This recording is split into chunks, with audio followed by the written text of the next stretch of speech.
Charlie and the Chocolate Factory, Chapter 2. Mr. Willy Wonka's Factory. In the evenings, after he had finished his supper of watery cabbage soup, Charlie always went into the room of his four grandparents to listen to their stories, and then afterwards to say good night. Every one of these old people was over 90.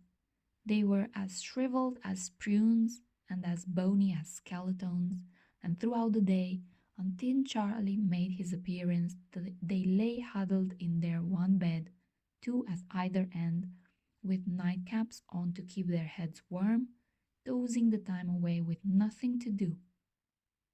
But as soon as they heard the door opening and heard Charlie's voice saying, "Good evening, Grandpa Joe and Grandma Josephine and Grandpa George and Grandma Georgina," then all four of them would suddenly sit up and their old wrinkled faces would light up with smiles of pleasure, and the talking would begin. For they loved this little boy. He was the only bright thing in their lives, and his evening visits were something that they looked forward to all day long. Often, Charlie's mother and father would come in as well, and stand by the door listening to the stories that the old people told. And thus, for perhaps half an hour every night, this room would become a happy place, and the whole family would forget that it was hungry and poor. One evening, when Charlie went in to see his grandparents, he said to them, "Is it really true that Wonka's chocolate factory is the biggest in the world?" "True?" cried all four of them at once. "Of course it's true. Good heavens, didn't you know that? It's about 50 times as big as any other." "And is Mr. Willy Wonka really the cleverest chocolate maker in the world?" "My dear boy," said Grandpa Joe, raising himself up a little higher on his pillow, "Mr. Willy Wonka is the most amazing, the most fantastic, the most extraordinary chocolate maker the world has ever seen. I thought everybody knew that." "I knew he was famous, Grandpa Joe, and I knew he was very clever." "Clever!" cried the old man. "He's more than that. He's a magician with chocolate.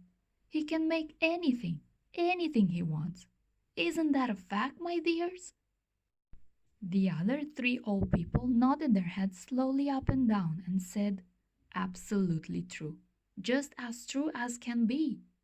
Grandpa Joe said, "You mean to say I've never told you about Mr. Willy Wonka and his factory?" "Never," answered little Charlie. "Good heavens above! I don't know what's the matter with me." "Will you tell me now, Grandpa Joe, please?" "I certainly will. Sit down beside me on the bed, my dear, and listen carefully." Grandpa Joe was the oldest of the four grandparents. He was 96 and a half, and that is just about as old as anybody can be. Like all extremely old people, he was delicate and weak, and throughout the day he spoke very little. But in the evenings, when Charlie, his beloved grandson, was in the room, he seemed in some marvelous way to grow quite young again. All his tiredness fell away from him, and he became as eager and excited as a young boy. "Oh, what a man he is, this Mr. Willy Wonka," cried Grandpa Joe.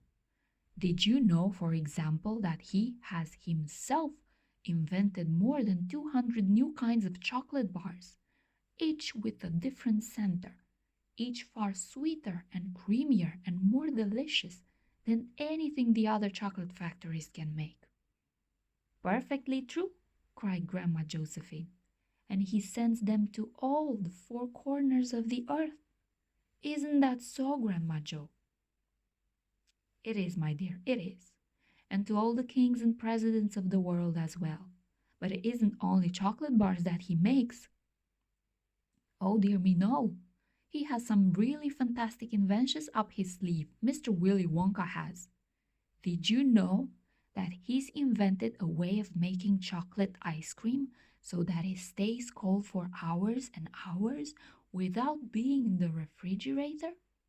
You can even leave it in the sun all morning on a hot day and it won't go runny."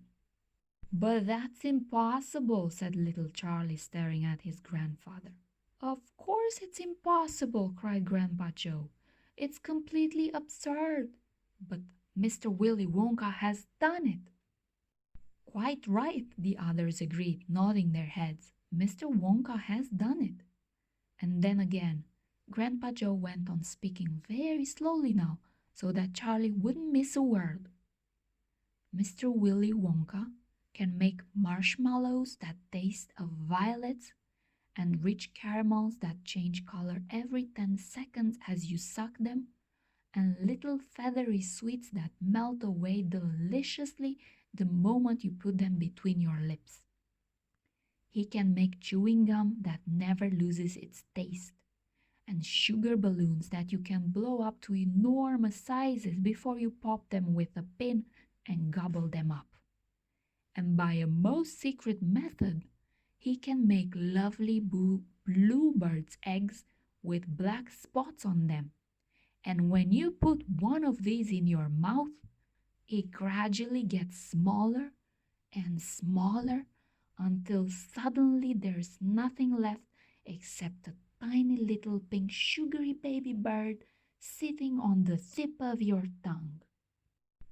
Grandpa Joe paused and ran the point of his tongue slowly over his lips. It makes my mouth water just thinking about it, he said. Mine too, said little Charlie, but please go on. While they were talking, Mr. and Mrs. Bucket, Charlie's mother and father, had come quietly into the room, and now both were standing just inside the door, listening. Tell Charlie about that crazy Indian prince, said Grandma Josephine. He'd like to hear that.